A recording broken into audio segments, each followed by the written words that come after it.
Neville Goddard, 1953, Changing the Feeling of I. For the benefit of those who were not present last Sunday, just let me give you a quick summary of the thought expressed here. We claimed that the world was a manifestation of consciousness, that the individual's environment, circumstances, and conditions of life were only the outpicturing of the particular state of consciousness in which that individual abides. Therefore, the individual sees whatever he is by virtue of the state of consciousness from which he views the world. Any attempt to change the outer world before he changes the inner structure of his mind is to labour in vain. Everything happens to order. Those who help or hinder us, whether they know it or not, are the servants of that law, which constantly shapes outward circumstances in harmony with our inner nature. We asked you last Sunday to distinguish between the individual identity and the state they occupy. The individual identity is the Son of God. It is that I speak of you or to you, or speak of myself, I mean really our imagination. That is permanent. It fuses with state and believes itself to be the state with which it is fused. But at every moment of time, it is free to choose the state in which it will be identified. And that brings us to today's subject, changing the feeling of I. And I hope I will not get the same reaction that is recorded in the 6th chapter of the Gospel of John. For we are told that when this was given to the world, they all left him, leaving just a handful behind. For when he told them there was no one to change but self, they said, "This is hard teaching." It is a hard thing. Who can hear it? For he said, "No man cometh unto me, save I call him." And then it's recorded, when he repeated it 3 times, they left him, never again to walk with him. And he turned to the few who remained and asked them, "Would you go also?" And they answered and said, "To whom would we go? You have the word of eternal life." In other words, it's so much easier when I can blame another for my misfortune.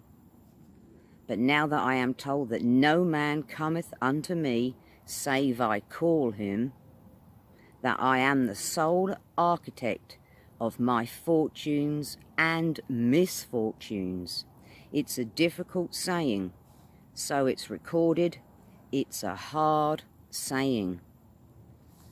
Who can hear it? Who can grasp it? And who will believe it? And so he said, "And now I sanctify myself, that they also be sanctified through truth. For if this is the truth, then there is no one to change, no one to make whole, no one to purify but self." And so we start with the I. Most of us are totally unaware of the self that we really cherish. We have never taken one good look at the self, so we don't know this self. For the I has neither face, form, nor figure. but it does mould itself into structure by all that it consents to, all that it believes, and few of us know really what we do believe. We have no idea of the unnumbered superstitions and prejudices that go to mould this inner, formless I into a form which is then projected as a man's environment, as the conditions of life. So here, read it carefully when you go home. No man cometh unto me, save I call him. You didn't choose me, I have chosen you. No man can take away my life. I lay it down myself. There is no power to take from me anything that is part of the inner arrangement of my mind. All that you gave me I have kept, and none is saved, and none is lost, save the son of perdition, or the belief in God.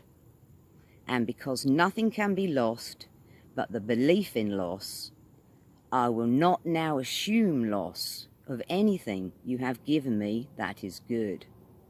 And so I sanctify myself, that they can be sanctified through the truth.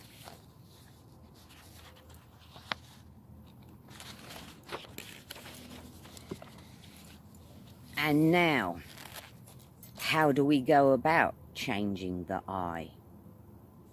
First of all, we must discover the I. And we do this by an uncritical observation of self. This will reveal a self that will shock you. You will be altogether, I wouldn't say afraid, but ashamed to admit you've ever known such a lowly creature. And had it been God himself who drew near in this despicable form, you would have denied him 1,000 times before a single cock would crow. You couldn't believe that this is the self that you've carried around and protected and excused and justified. Then you start changing the self after. By an uncritical observation, you make the discovery of that self. For the acceptance of self is the essence of the moral problem of the world.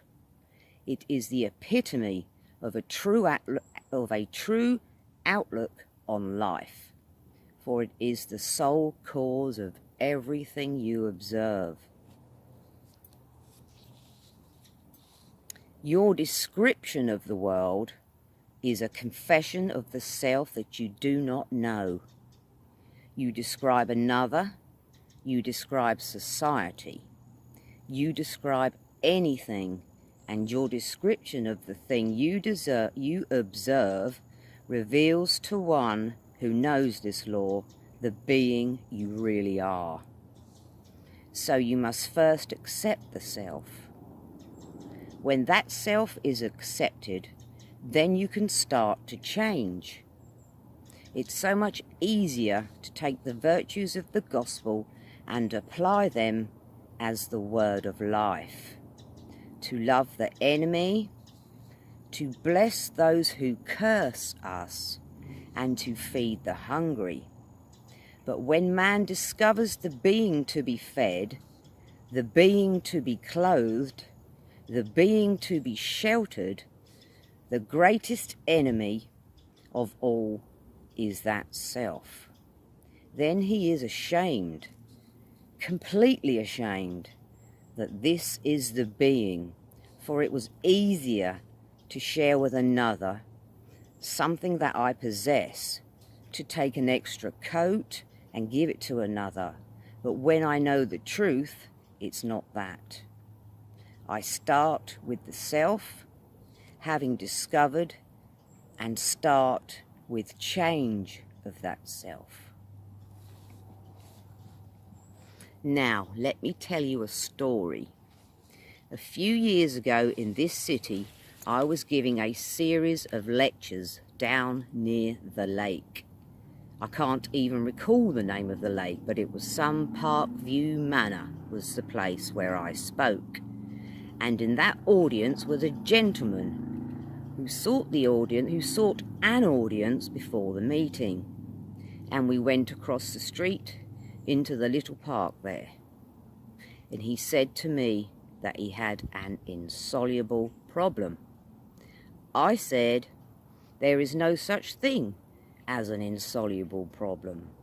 But he said, you do not know my problem. It's not a state of health. I assure you, it is, look at my skin. I, by the accident of birth, am now discriminated against. The opportunities for progress in this world are denied me just because of the accident of birth, that I was born a coloured man. Opportunities for advancement in every field, neighbourhoods that I would like to live in and raise a family, I couldn't move in. Where I would like to open up a business, I couldn't move into that area. Then I told him my own personal experience, that I came to this country. Well, I didn't have that problem, but I was a foreigner in the midst of all Americans. I didn't find it difficult, yet, as he reminded me. But that's not my problem, Neville. Others have come here speaking with an accent, but they haven't my skin, and I was born an American. Then I told him an experience of mine in New York City. If I were called upon to name a man that I would consider my teacher, I would name Abdullah. I studied with that gentleman for 5 years. He had the same colour skin, the same pigment as this gentleman. He would never allow anyone to refer to him as a coloured man. He was very proud of being Negro, didn't want any modification of what God had made him. He turned to me and said, "Have you ever seen a picture of the Sphinx?" I said, "Yes." He said, "It embodies the 4 fixed quarters of the universe. You have the lion, the eagle, the bull, and man. And here is a man, that is the head. The crown of that creature called the Sphinx, which still defies man's knowledge to unriddle it, was crowned with a human head. And look carefully at the head, Neville, and you will see whoever modelled that head must have been a Negro. Whoever modelled it had the face of a Negro, and if that still defies man's ability to unravel it, I am very proud that I am a Negro. I have seen scientists, doctors, lawyers, bankers from every walk of life seek an audience with old Abdullah, and everyone who came thought themselves honoured to be admitted to his home and to receive an interview. If he was ever invited out, and he was always the honoured guest. He said, "Neville, you must first start with self. Find self. Don't be ashamed of the being you are. Discover it and start the changing of that self." Well, I told this gentleman exactly what Abdullah had taught me, that there was no cause outside of the arrangement of his own mind.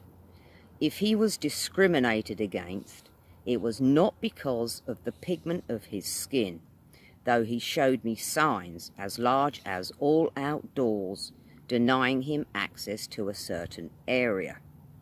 The sign is there only because in the minds of some men such patterns are formed, and they draw unto themselves what now they would condemn, that there is no power outside the mind of man to do anything to man, and he, by the arrangement of his own mind, by consenting to these restrictions in his cradle and being conditioned slowly through his youth, waking into manhood, believing himself set upon, would have to be set upon. But no man cometh unto me save I call him. So then someone comes to condemn or to praise. They couldn't come unless I call them. Not a man called Neville, but that secret being that is not called Neville. The secret being that is the sum total of all my beliefs, all of the things that I consent to. That form of pattern of structure, that secret being draws unto itself things in harmony with itself. Well, that man went away and wrestled with himself. He couldn't believe everything I told him. Not that night, but last Sunday morning in the lobby, he came forward, and we renewed that friendship. He took me next door to show me the fruit of his teaching. He said, Neville, it took me almost 3 years to really overcome that fixed idea that I, by the accident of birth, would be a secondary citizen, but I overcame it. Now, here is my office on Wilshire Boulevard. I picked this one not because it was the only one offered. 4 equally wonderful spots were offered to me. I took this one because it had greater telephone facilities, but the others were equally good. Now, here is my office. Now, you couldn't judge my income from this office, lovely as it is. Everything is nice about it. But Neville, this year I will net $250,000. Well, in America, that is still a fabulous sum of money. It would be a staggering in any other part of the world. But even in fabulous America, a man to net $250,000 is really up in the very highest of brackets. And that was the man that a few years ago told me the whole vast world was against him by reason of the accident of his birth. He knows now he is what he is by virtue of the state of consciousness with which he is identified, and the choice is his to go back to the restrictions of his childhood when he believed the story, or to continue in the freedom that he has found. So you and I can be anything in this world we desire to be, if we will clearly define our aim in life and constantly occupy that aim. It must be habitual. The concept we hold of self that is noble must not be put on just for a moment and taken off when we leave this church. We feel free here. We feel that we have something in common. That's why we are here. But are we going to wear the noble concept we would now hold of self when we go through the door and enter that bus, or are we going to return to the restrictions that were ours prior to coming here? The choice is ours, and the hardest lesson to learn is that there is no one in this world that can be drawn into your world unless you, and you alone, call him. So, do not do what they did thousands of years ago, for that is the beginning of the secession of the great truth. So we are told they turned away from it, never again to walk with it. And the few who remained didn't like it either. But where would they go if this is the world of eternal truth? Not that it's true for this day and age, but if this law of being, and in all the dimensions of my being it holds good, if this is eternally true, then let me learn the lesson now, though I wrestle with myself as he did for 3 years. So, the changing of the feeling of I is a selective thing, because unnumbered states are infinite states, but the I is not a state. The I believes itself to be the state when it enters and fuses with it. So he was presented with a state, and without the faculty of discrimination, in his youth he fused with the state and believed these restrictions were true. And it took him 3 years to disentangle the I from these fixed ideas with which he had lived for so many years. Now, you may take only a moment, or you may take your 3 years. I can tell you how long it's going to take you. I can't tell you how long it's going to take you. But I'll tell you this much. It can be measured by the feeling of naturalness. You can wear a feeling until it's natural. The moment the feeling becomes natural, it will begin to bear fruit within your world. So I told this story at a small gathering here in the city, and not very many asked questions about it. But 3 people asked, but he must have had the money before.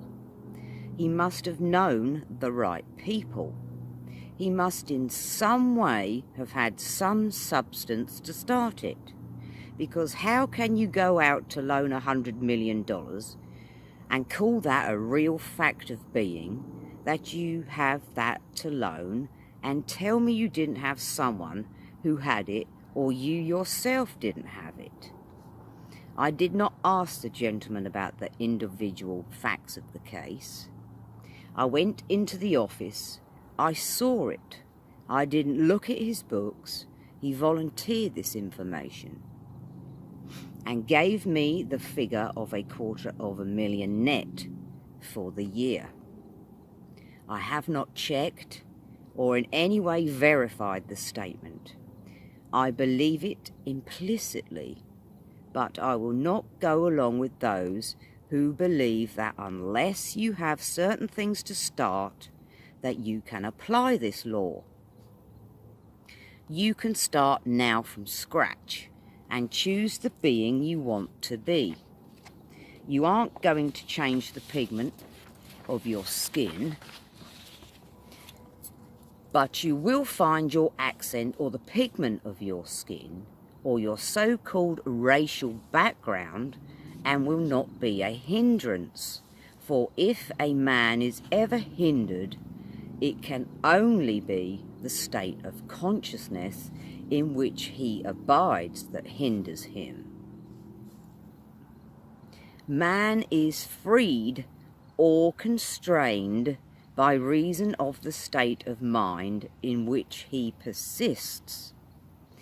If you persist in it, well, then I will say, persist in it. But I warn you, no one cares, and that is an awful blow when a man discovers that no one but himself really cares. So we find ourselves weeping with ourselves, in the hope of getting others to weep with us. And what an awful shock when the day arrives we discover that no one really ever cared. They will give us some little listening ear for a moment, just as they were passing by, but they really didn't care.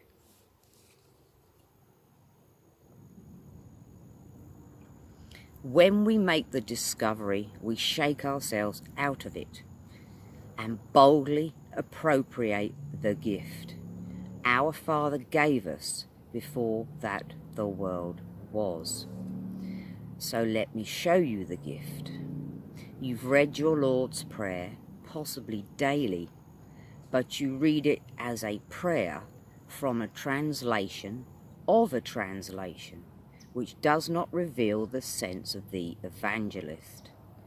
The real translation you will find in Farah Fenton's work, where in the original it is written in the imperative passive mood, which is like a standing order, a thing to be done absolutely and continuously, so that you can look now upon your universe as one vast interknit machinery where all things happen.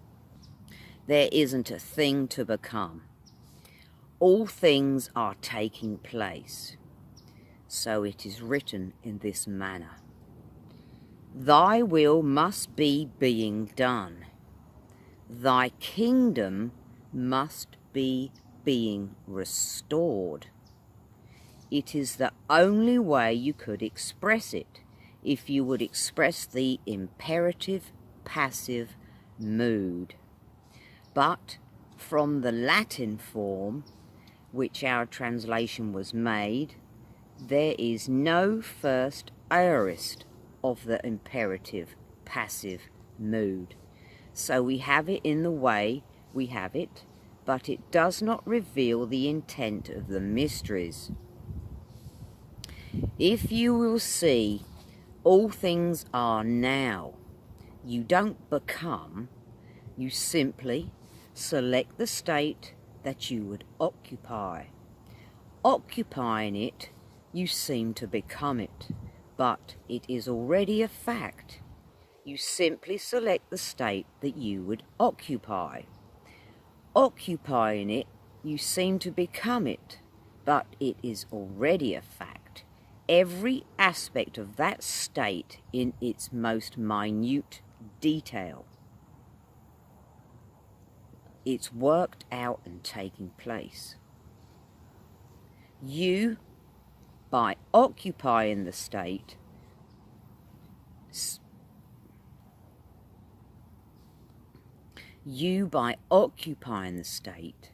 seem to go through the action of unfolding that state, but the state is completely finished and taking place.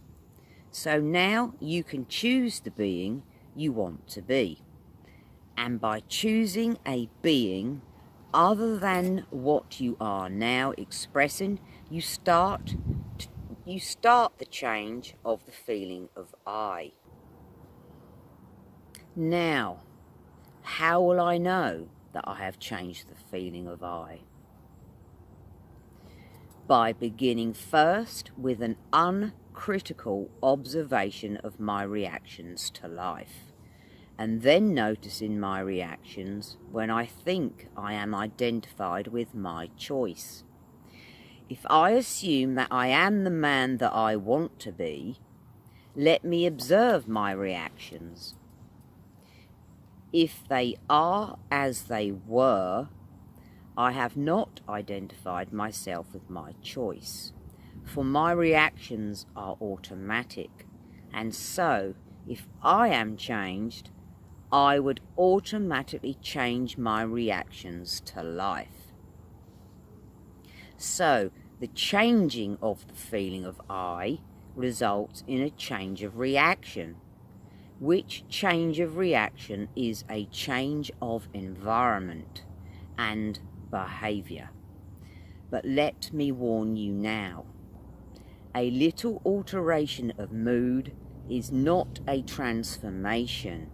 It's not a real change of consciousness, because as I change my mood for the moment, it can quickly and rapidly be, I would say, replaced by another mood in the reverse direction. When I say that I was changed, as that gentleman changed his mood, his basic mood, his state of consciousness, it means that having assumed that I am what the moment denied, what my reason denied, that I remain in that state long enough to make that state stable, so that all of my energies are flowing from that state. I am no longer thinking of that state. I am thinking from that state. So that wherever a state grows, so stable as to definitely expel all of its rivals, then that central habitual state of consciousness, whenever I reach that state of stability, watch my world mould itself, then in harmony with its inner change. And men will come into my world.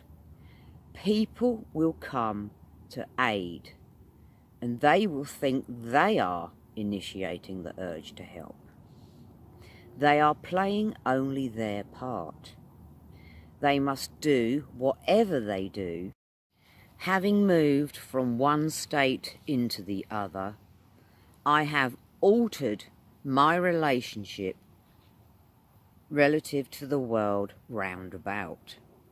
And that changed relationship compels a change in behaviour relative to my world. So they have to act differently toward me. So, in changing the I, you start with desire, which we will unfold and elaborate on tomorrow night. For it starts with desire. Desire is the spring of action, for you must want to be other than what you are. We fail because we do not fall in love enough with an idea. We aren't, I would say, moved enough to want to be other than what we are.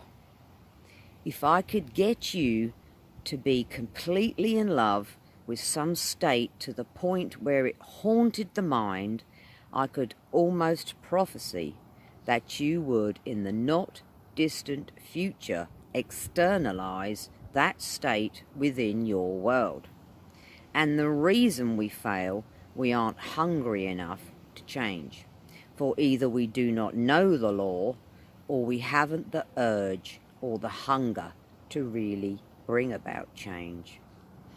For the changing of the feeling of I results in the change of reaction, which change of reaction is a change of world. If you like your world and you are complacent about it, you haven't started on the road of the mysteries. For the very first beatitude appeals to one who is not complacent. Blessed are the poor in spirit. You must be poor in spirit, not complacent, not satisfied. The man who thinks that by reason of birth, the religion that he inherited at birth is good enough for me, that he is not dissatisfied, he is not, I would say, moved, that being is complacent, and therefore he is not poor in spirit, he is very rich in spirit. Theirs is not the kingdom of God. For if I could stir you, make you dissatisfied with self, then you will recognize that self and set about to change it. For the only field of activity for man is within himself and on himself. You do not work on the other. The day you change self, that day you change your world. Now, I see my time is going to its quick end, and so in the remaining minute I have left here, let me not urge you, because if you come to the meeting tomorrow night not really hungry, you wouldn't benefit. But I do hope that many of you are here, even if you are stirred to the point of trying to. I would say, disprove what I told you. I would accept that challenge, for in the attempt to disprove it, I know if you were sincere in your attempt, you would prove it. So I hope many of you will come and take this feast with us. We are here in the city at Ebble for 15 nights, Monday through Friday, as Mr. Smith told you, for 3 consecutive weeks. If you can't take all, and I do hope many of you will take all, then pick out the title that appeals to you. Tomorrow night to me is basic. It is the importance of defining an aim in this world, having a goal, for without an aim you are aimless.